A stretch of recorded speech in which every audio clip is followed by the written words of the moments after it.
Mizo. I just want to know me or Mona Samoa. The number been and 50 men, I'm saying, no, me pepe be a conu Mizo. Yes, me no Mizo, so I see why. If you want, I'm called G5. G5, no, me sabuame. A dear Ben, I mean, they can form ourselves, but more they call Sompa FM. No, one will be a two, and then the morning, I have for 4. You can answer yet. One of my BB and no alcohol. No.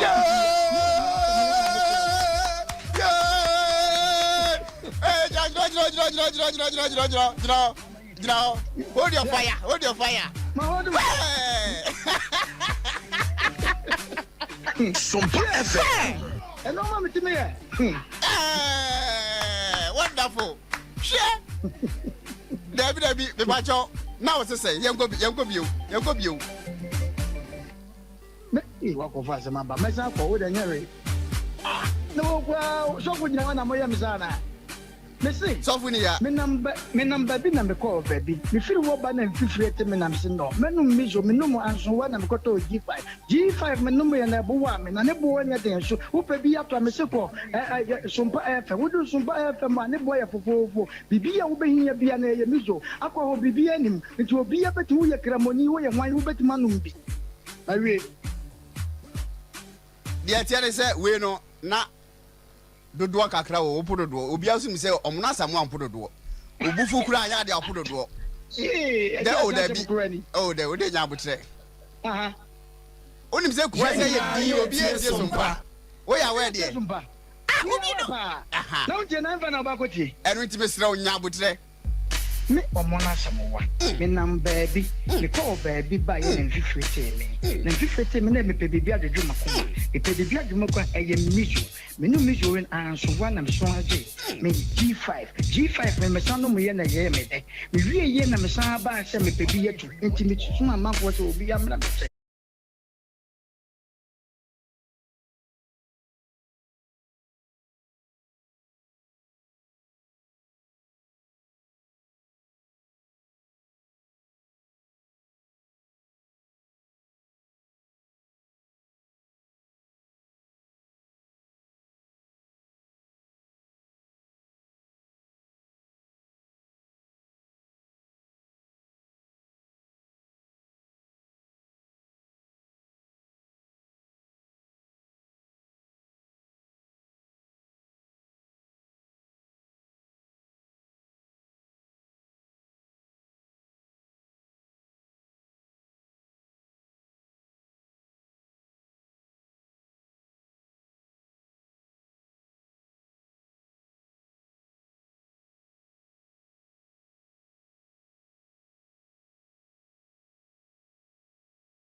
Yama etiefo ni ahwefo yina kwa banfambra Sompa 93.1 FM afeso Sompa 93.1 on Facebook Jumedi ayatu ni din se shootout emre na so a yetna se na agudie mu nsem de koso ofie ye de ba betu dwa na afa yatna se ne ewrewrem ni adoso som na de esefata se wotie no ye de amaw ewo eye Jumedi ne so na hyene so ye Jumedi yakopem se no nan bebo na ya sorry edi efris na diaka enso atwaso live on Sompa 93.1 megahertz. Edini ya Michael Asaibo de mitnem eriama Abu Dhabi na yehu se na nyoma enso esie kwa emre so pe ye bete Michael Akomianka face Bishop Atapoku ana face Apostle Jeffrey Asare mu ina ba be kan sa e wo studio mu ha ne de diaka enso edi amount sisi de emrena so ye kaja de egum ne yehu se na nyoma enso esie kwa ene de da pono so ayedi hu nkomo eye ensem ba ko mienu miensa de di kan ye hwe GFA no edi ababe tuja the roadmap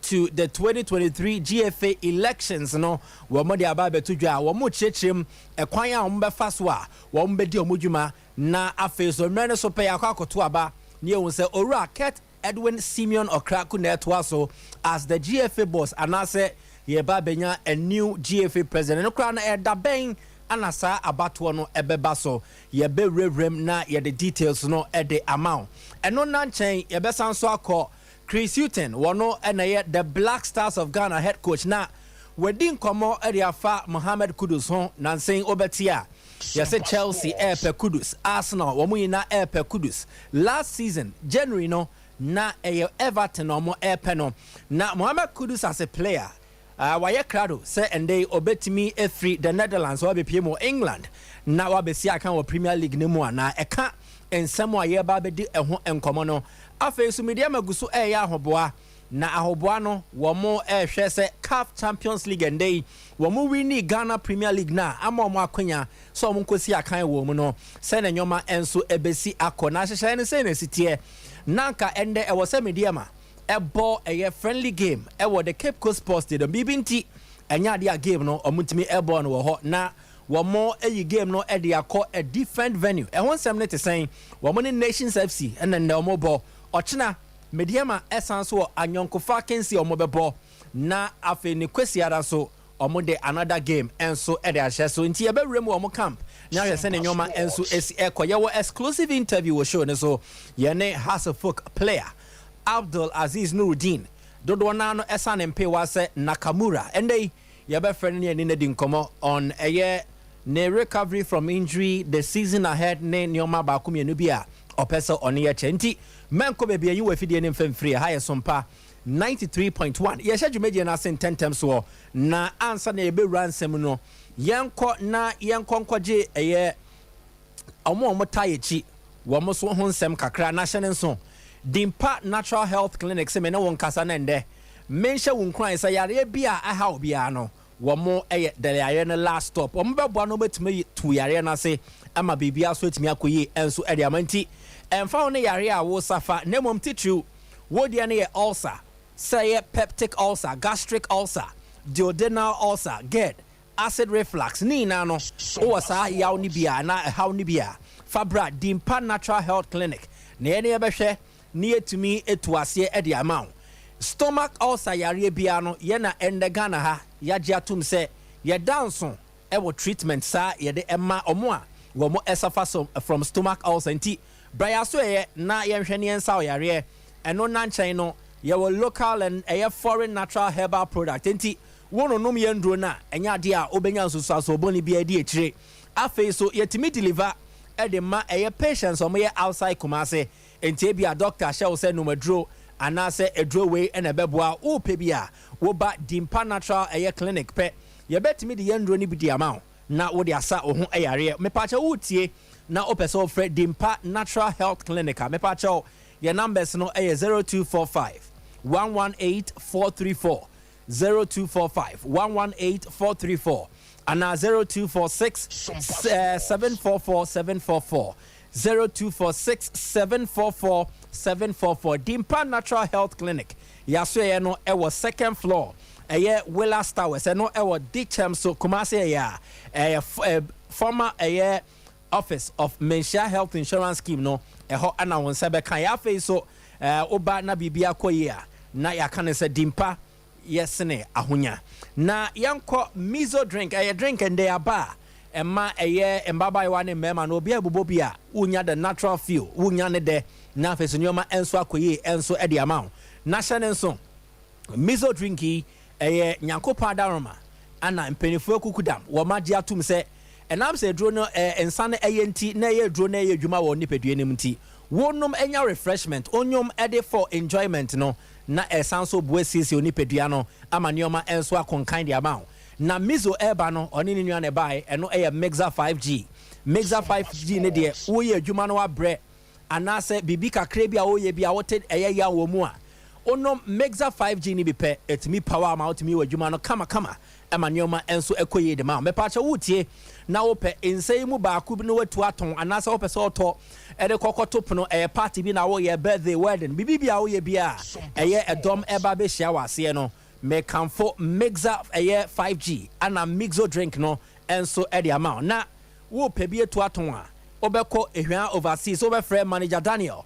ono ewo 21st clinic afa so be kind supermarket sister sewa ono ewo abawa post office anomanje onsa be kan wo ho Mama Esther enso Adomni Asumje Junction eno after Baptist University ebo akwa onsa be kebi afa so PNC Ventures anomanje taxi station opposite wa Charity Hospital Junction so onsa ebeka mixo 5G ana so insana no wetimi to be no wato na bibia so akoye dia my patch of our number is in a free 0246270221 ana 0558 106348 ofrepe na nyoma enso etimi akoso na oso wafa ensane bi na yanko ahoma no so minim ayekrado onye krado dia yenhwe se ne nyoma enso ebesi akọ enti kremo ayekrado ne yahwe yanko Chris Hutton ono na the Black Stars head coach na enchai anone Talk Sports atwetwe nkomo ewo UK na nkomo twetwe no kasa fa Mohamed Kudus Nesam now no waka no chairman day emerna so se Kudus so ede nani che baby foforo na Premier League no epese je ne dia brantie no obetimi aba besi aka ma nyoma enso akonkan ede ama no na yebeba na yehu se ne nkomo no esi atie enti ayakrado a momi yanko ne yanko tie Chris Hutton. It's a player of interest, there's no doubt, and I know there was interest this last season. I think it was Everton that last season. So I think it's a player that will always show interest from clubs. He's young. He has super ability, can score a goal. He also has that flexibility. You know, there is that question mark on what's his best position. At Ajax at the last season, he was playing predominantly on the right, left-footed, coming in field. Before that was very much as a 10. You know, he's a player that can do things on the ball, particularly when the spaces open up in the game. And he has that ability to surge in the spaces and can score goals. So, no surprise. It's an interest. For me, the most important thing is that he's playing. No, Chris Hutton Nensama Oka Ediafa Mohamed Kudus. So Yabape, Yabedin Komono Edia fast to weather. So why crado for a move to a bigger league like the Premier League. Now, Yankwa Omano Senemdi Kakai no Nakamura Yakrado. Na Yeneno Entry Komo. Abdulaziz Otemenka, good afternoon. Good afternoon. Good afternoon. Bibi Abokode. Nyame adom na monso. Nyanko pardon Bibia ye kama enso e wa ha. Fire Femende will state net to say why you fully recovered. Oh yeah. Alhamdulillah, nyame afi. My fully fit. Na me be you akra. Me too kwan kakra ma me reporti on the first date na reporti you know. But I me say because of change of the weather ni yama me buy until one for me kakra until I didn't do much for this week, but my fully fit.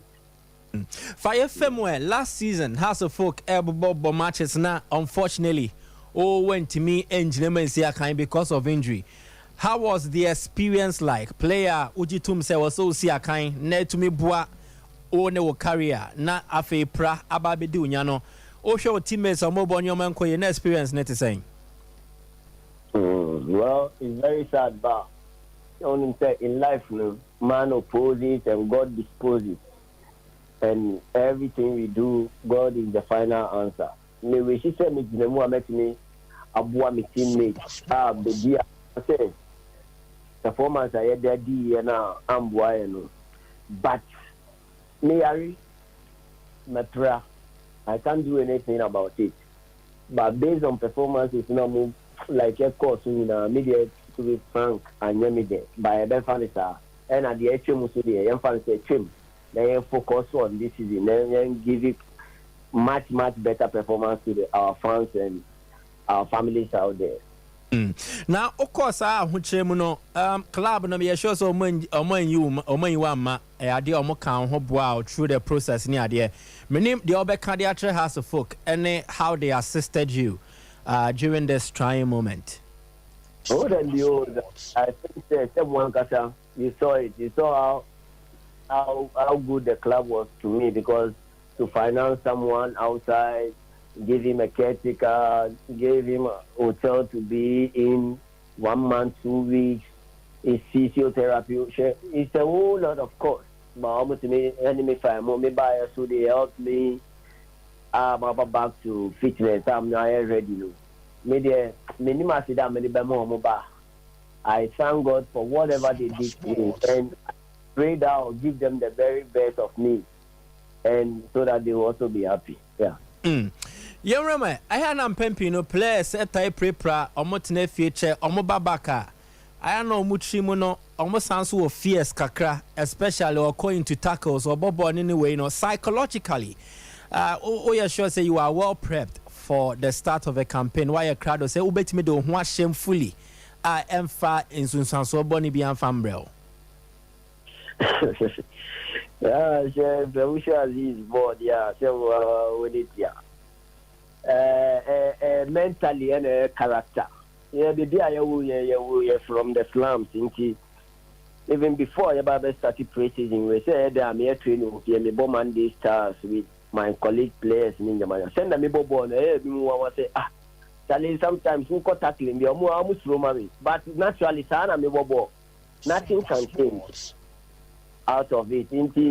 Something like CAD, I don't think that move won't be better meeting. I know that I'm injured, I'm back, but that's the way I play. I can't change anything about it. There's no fear about that. Beautiful. Now, Yanko, ahead of a new season, send your Dean Kankai, send a Miami to see. So, last season, Nankoye for Accra as a folk, it wasn't a very good season. Only teammates didn't come ahead of a new campaign and come over na Modia over to many Achebi.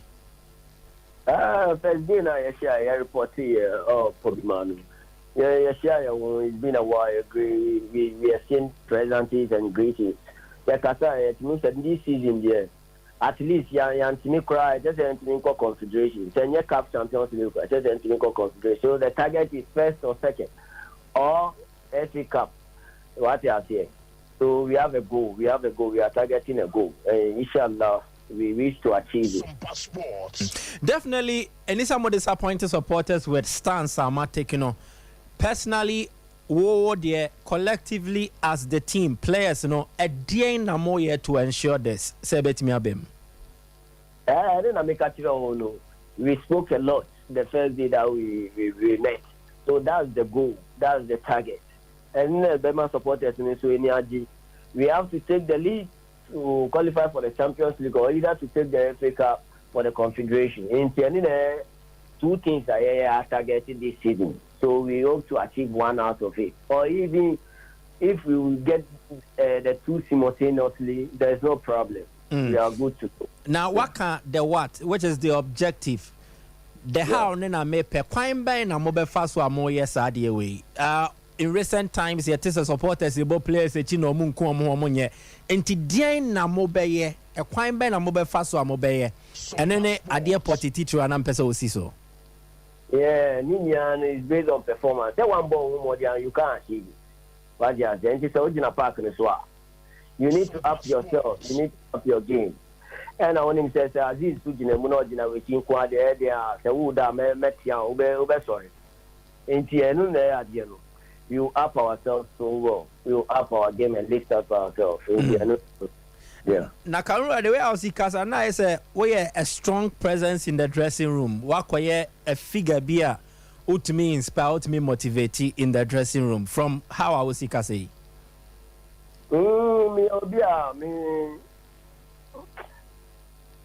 I'm not the show type. Can that out. Even dressing room in Kasa baby. But when the whistle blows, on no be say me Kasa, we will say Juma. What I say, so the menu. But in the dressing room or outside the dressing room, you don't see me to be a talkative or the talking type. But when we are on the field, I'll wake you up. That's how I am. But I'm not that show type guy. Yeah. Interesting one. Now, Yanko, more reported to Pobiman facility for fair pitches near the infrastructurally.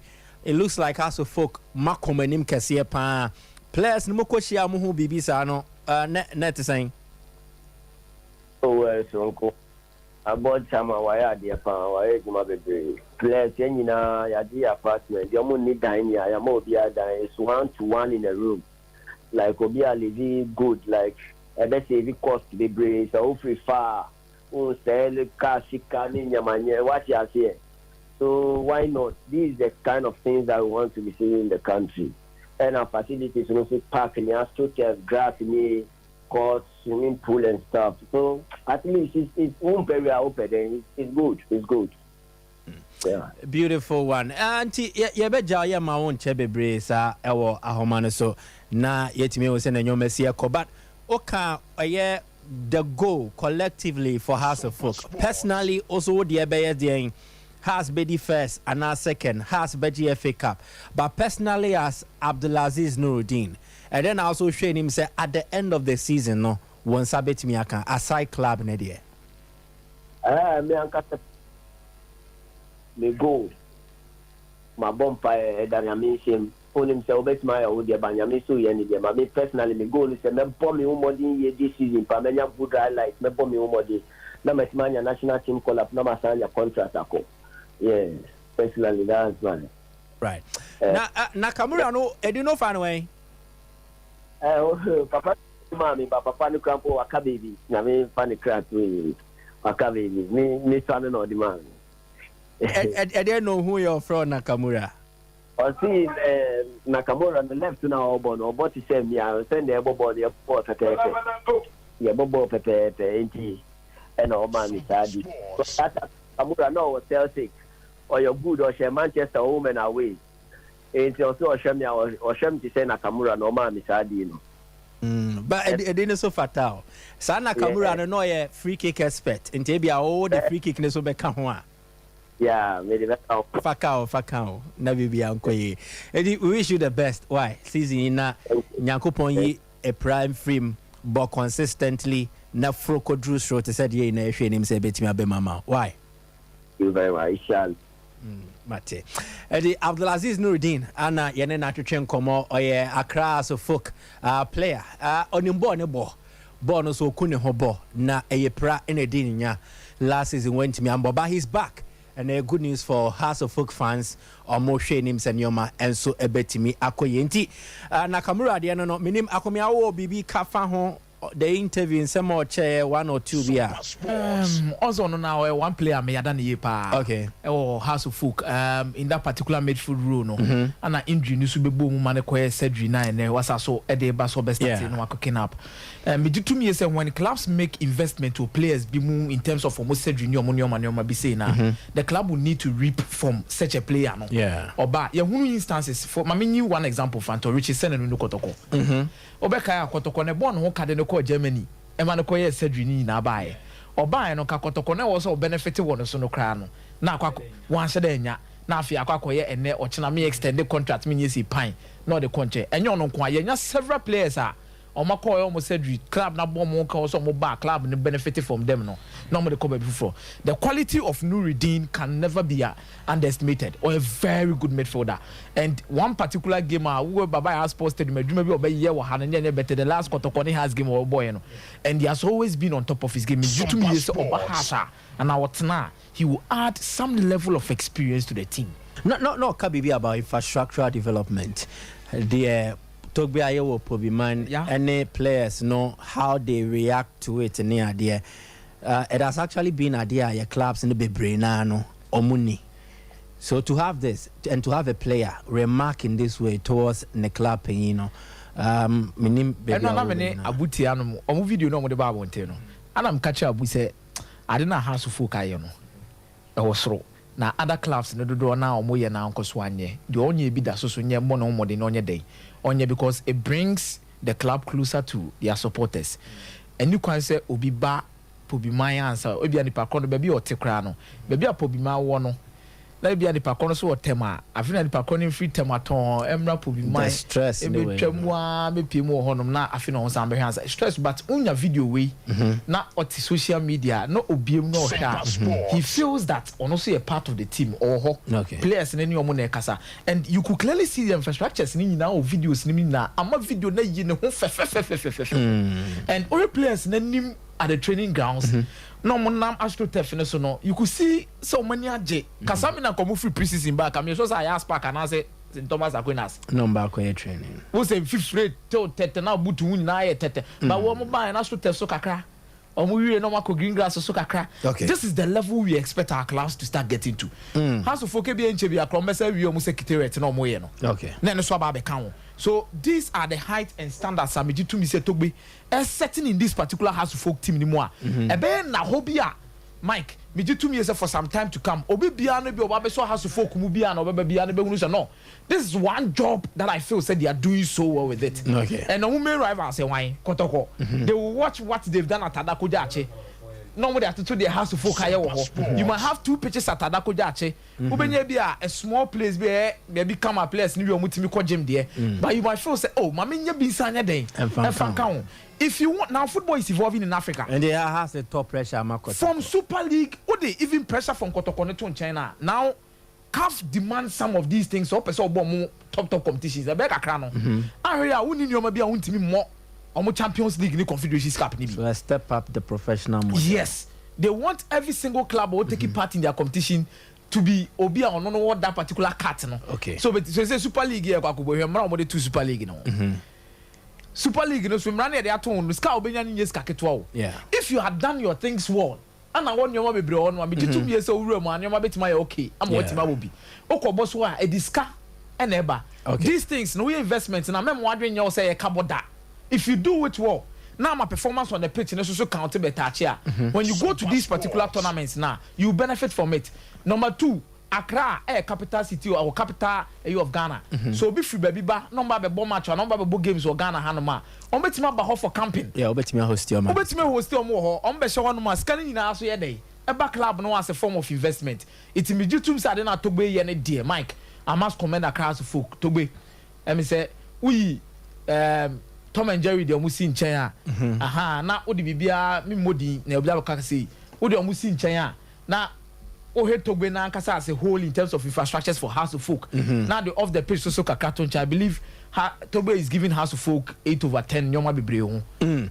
Agenda 1 ye trinity interview with Abdulaziz Nuruddin ye beba so na yatoa enkomano so but me catch you say mami abe herbal clinic there and they yare bi edunya ope eye nanu ye yare no eye se ye trinity e de free wo widie mu a eno eye abe herbal clinic na yare ahodo no sa na dem ba bebobobo si otimi eye ho adwuma be ma waye mre wo mpemu ntimi mbo adwuma oye oba eye ade anyoma koye de ma enam akatima kapema agrudie no nyoma nkoye mfa ma wa me pa che obehia abe herbal clinic so obetreat you na bibia akoye penis enlargement mbema na amade no aye kete entimi fire entede wunya empemu anigye wunya edemu anigye wunya waremu anigye obehia abe herbal clinic so obeboa afa mana fibroid edimunya o stomach ulcer ode ne hernia epilepsy etwa anase ode ne eye koko ana ubu nsa oba na eyade a wunya issues with it enani ochina wo eye ubu nsa eba kama eflow kama nanso ochina na etwa anase ode no te yawo onya cramps ne ade a mame abe ewo abe herbal clinic beboa no wetimi esia no de amana de oye so enipa no eye sickle cell no eye ade a enye krakrakrakra ye egu aware bebre obi wo ho ne nakodonkua ne be ware na no ye se omonye matchable yentimi mpel mo menye ye enti opeso correct sickle cell wo widie mu a abe herbal clinic etumi edi sa adwuma no de ma kama wonya ensunsuanso boni bia me pa chaw okona so ye a obey sickle cell test no o test pe na fe no wasanso etu ho anamo no amoma wunduro o de wato eye program so na obewie no na wehu se wonkwamwa no wetimi apage mana kosoro na fe wo sickle cell eye issue na wo no watimi etwaneti enso de amawa na bibia so akoyi e de ama me pa cho mame abe e wotano so apatrapa new site ono eben apatrapa junction no yemfre no e wo 0243 345 392 0243 345 392 and I say 0506 4602 08 0506 460208 eno eh mami abe before see abekwa interview no so no me bo Chris Hutton on Mohammed Kudus na ye say aboso ba na ma japai ntie nde ye sanso sisu bion ye ba ye bedi hu komoti awa ansa kwa na ewrem eye mediama ana fe the GFA elections roadmap omde aba betudwa nti aye crowd amom yenko Chris Hutton on Mohammed Kudus to the Premier League. But he is a player of interest. There's no doubt, and I know there was interest this last season. I think it was Everton that last season. So I think he's a player that will always show interest from clubs. He's young. He has super ability, can score a goal. He also has that flexibility. You know, there is that question mark on what's his best position. At Ajax at the last season, he was playing predominantly on the right, left-footed, coming in field. Before that was very much as a 10. You know, he's a player that can do things on the ball, particularly when the spaces open up in the game. And he has that ability to surge in the spaces and can score goals. So, no surprise. It's an interest. For me, the most important thing is that he's playing. No, Chris Hutton on Mohammed Kudus. Inti sa netie mediama. Na sanka ende ye kase ya anka games ne kura anka hyase omone Nations FC na ebo Cape Coast Sports Stadium game ne de ekoso ba venue ne na asesa na sanka eba so the Cape Coast Sports Stadium ye yi de ko appreciate Glow Lamp Academy enti Odate Lampton Academy no pitches ne baako ana ende omobo match ne wo so na nchechemu ni Cape Coast Sports Stadium mpeni de atudwa se and now some media member for Africa no wamo nsiesie e de ama facility no eno nti omadua mfie ewo pitch ne so a ewo se mfie no nya time na edinyini nti free pe ansakra no ma betwa de level na emre no so se media ma ba bebo in the next 2 weeks na se pitch ne so crowd ebetimi hosti Mediama versus Remo Stars nti Mediama games anan commercial so mbebo Cape Coast ni na no omoyi e de free ho ochina omone Asco Kara from Togo and ebebo ana fe ni kwesiada omosanso ne Kara ebesanso abobio nti two-legged affair. Kara game 1 on Friday, Kara game 2 on Sunday. Omoyi e de free the Cape Coast Sports Stadium. The same applies to Omone Nations FC akensie no Nyankopon ya adoma this month ya inspections ebe koso watakwa na omobehwe said the TNA stadium na omusi no crado say ende ebetimi host mediama se mrene so se ba be start league no na impo so omotimi qualify ko omani mo CAF Champions League campaign ni so a omobetimi akọ ana omo entumi enko na omobebo wo ho eno no inspection no ena betre yembra the GFA the Ghana Football Association de abetudwa say ende or de a special course e de aba eno a sports master certificate course a omoba be minim say infoni na ye crowd no and that screen so say oh share na a course omo ye with a University of Ghana one more a School of Biomedical and Allied Health Sciences na one more training a master omo Premier League clubs ni titru ana fe maze some the respective clubs of Ghana ha enti de ene friend mazwa no opeso oye bia and the FNC enchire mu say tese oba be run for such programs ne nya aboarding krata e ma hu tumi no out me this adwuma no na sa course we no eno be course for the first time se call moje 2,500 Ghana cedis 2,500 Ghana cedis na also wetimi akwa course ni bi uwie pe ye be ma ehun certificate utie me na opese odo hu shem oye club opese oye bi ede ma o maze se ne be ya emre no so se efe no na straight requirement ohun enko kemu a me pa cho frɛ 0243 423 163 0243 423 163 we a special sports master certificate course. The Ghana Football School Nadaroma through the GFA and also the Department of Physiotherapy and a School of Biomedical and Allied Health Sciences at University of Ghana, Legon. Ana omode ababe to enti ye hwese ne nyoma enso ebesi akona wo cheska 2500 na enoba cover for a year course materials a obehia a year encheche omode bema wedi diem ana bebia obeda abra course no koso ewo a year abia ho a omobeye no ntisa ana eno so etie na de edimu wo efe aso ye nde ye ne mo ba be che the 2023 Ghana Football Association elections na and then I'm penny for the ababe to just say one de a guidelines new roadmaps no e the ababe tum enti wo kwa no one send nyoma enso esi echo na omachirem say ende wo mugina GFA statutes 2019 there no article 54 ana omode a elections no hyehyɛ no ababe to dwa enti one expected to elective positions enti akomiahwa no aboa me ne ya chechem kama na bibia etimi akonkan elective positions no omobeye elections for 1 the GFA president and executive council, 2 regional football association chairperson and executive council, 3 district football association chairperson and executive council.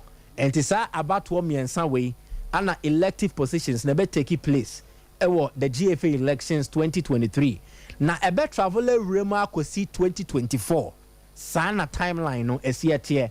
Second item on omo guidelines ne so aye nominations no matchemu a nominations aye open for various positions ewo aye the GFA omo aye elective positions ne so enti obetimi appe nominations forms ni bi our GFA secretariat anasa oko FA no website and ye ghanafa.org obetimi a download na fe no obe ye a copy of a completed nomination form no na wa submit na o submit a e was wunya endorsement by the GFA na we hu se na nyoma enso esi eko ansa na ya return e de ama candidate no nomination fees no eno no mbeji tu mu e wo ye congress grounds enti no obetua omo the banks ahodo gugu a obetimi atua ana momo number so ka ho enti MTN mobile money number no obetimi atua o nomination fees no enso e de aka ho na wutua na o reference e na ye e bia position kra open de wudin na o we pe wa frɛ e de confirm afei so the various fees are obetua for positions no GFA president 50,000 Ghana cedis akomia 50,000 Ghana cedis na RFA GFA sorry executive council and he 15,000 Ghana cedis exactly GFA president 500 million Titiskano ope GFA president 500 million okay ope executive councillor 150 million Titiskano say ope so be regional football association RFA chairperson and only 100 million okay Titiskano na two RFA slots in the GFA executive council so ope sa position ni bia 50 million nti enfan say ope RFA chairman and a chairperson obetua 10,000 which is 100 million then an additional 5,000 opeso contested for the 2 slots RFA ni benya for executive council no so okay na say o kwa no betimenya obetima tua 150 million okay and san when you those two positions na mobile district football association na chairperson is so 10 million entity host kano na executive council no RFA the no so on ma opeso okobia no 2020 million titis kano no about district football association executive council and only 5 million and a female aspirant for each of the above positions normally still go in na no so your banner say upe bia u sika no untua de omutua ne bi ne yebechem mienu okay 50% no atua mu half sanity all right now young court timelines and so 10th of July no mo be approval of nomination fees congress I say anomo beji tumu 3rd of August and and we publish elections guidelines and roadmap. Nanyankopon yadoma Edward be Monday 7th August. Notification of date and venue of the GFA elective congress. And to the Bible tuja eda we be elective congress no ene biaya we be elective congress no say ba Kumasi bi wana say den. Na Monday 7th August na nanopa nonkron one more opening of nominations for GFA president, GFA executive council, and RFA chairman aspirant. Now oma closing nominations no Friday 11th August 5 p.m. No num ebo enyumra one more ebetum enti wa person o file for a GFA position biano from Monday see Friday next week and I was akonya na obetumi aye na Friday na nkasa so no my notification of date and venue of elective congress for RFAs and RFAs no so di omo be no on the babe to Friday. Monday a review of nomination forms na Monday 21st August see Friday 25th August and no the be vetting no na yehu say wow person will contest bia na yaje watum anayanji wuntumu e was all pass a test ahodo into ombe through the vetting process. Monday 28th August publication of election committee decisions. Inti vetting no results no the babe tuja Monday 28th August publish it our FNO website and then respective social media handles. Not Thursday August 31st my deadline for appeals against decisions. And to convert near you free moi ubenya until Thursday 31st August. Once a veteran is 25th August. Now on my publishing a Monday to more than 72 hours or the bay appeal. Now Thursday no and you men no num a tremo pet untimi nya appeal be abion say you free vetting ni moi. And a Thursday 7 September 2023 on by a final decision on the appeal. Exactly. Now Friday 8 September on my publication of qualified candidate. And she say omo contested for GFA president. No way be Friday September 8 ni who say asumesi afedi de ne firm no or sefata say yakoto abama no say ombe FA penyi. Now Friday na bio no ombe deadline for submission of names and pictures of delegates for the GFA and RFA elective congress. Into omo makoto aba e congress na se no ye beji omo din ene omo pictures na yetimia process e FA na so ye Wednesday 27 September 2023 ana ye beto aba the FA president e na elective congress no ebekoso Wednesday September 27 2023 elective congress of the GFA ye be FA president ye be executive council ye be who division 1 there Premier League there and a women's Premier League there. Now Friday 29 September ye elections for RFA chairpersons. Now after so Thursday 5th October and RFA chairpersons no ombe elections e mumienu so monko esco no so sada na no and ombe the first ever esco meeting na after omasanso atoaba the GFA vice president. Friday October 6 ombe publish election results ni na e dia begu GFA omo website o sada na so ombe send notice e dia call for District Football Association elections, DFA Executive Council, Chairperson, Chair Reps to RFAs on the Executive Council ni nano ombe throughout. Now Monday, October 30, go see Friday, 3rd of November. Omo ebe elections for RFA Executive Council. Now Oma publish home results no on the 10th of November. Until to emusa de koko see Friday, the 16th of February, 2024. And no matter District Football Association elections ne we are omo a publish na tichu die dimu ankasa no GFA presidential elections no and Wednesday